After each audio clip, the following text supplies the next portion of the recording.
Okay. Yeah. That is well said. Now, still on Mbadi, there is an issue of, it's a complaint. People are working for the government, the tenders supplying goods for the government, and they stay 10 years. Yesterday there was a story done, I think, of Mandera. Is it Mandera or Garissa, where residents were asking President Ruto to intervene. They have worked for the government for 10 years without pay.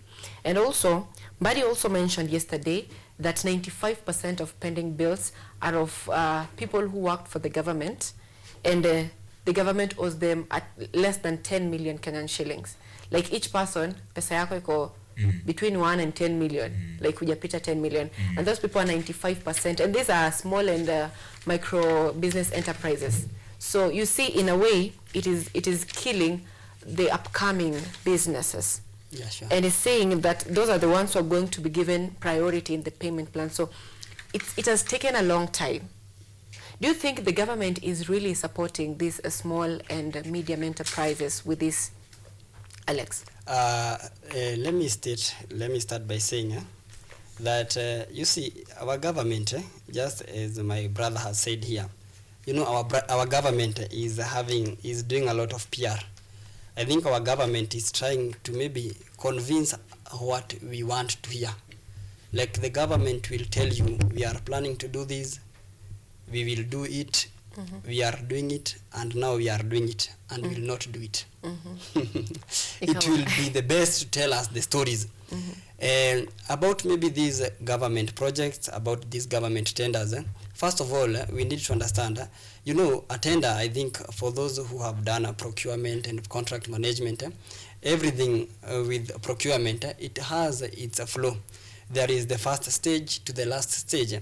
There is the bidding of the tenders, and also the giving of the tenders, and of course to the payments and everything. And of course the kind of work that you have done.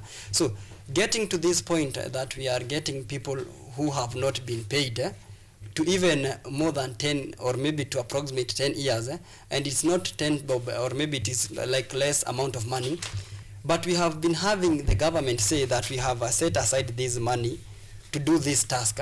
So then where does that money go?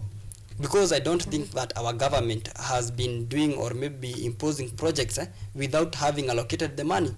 Every year in every financial budget, we normally hear the government having set this amount of money for this kind of a project. For your information, actually there is no project that normally starts without the allocation of the resources from the government.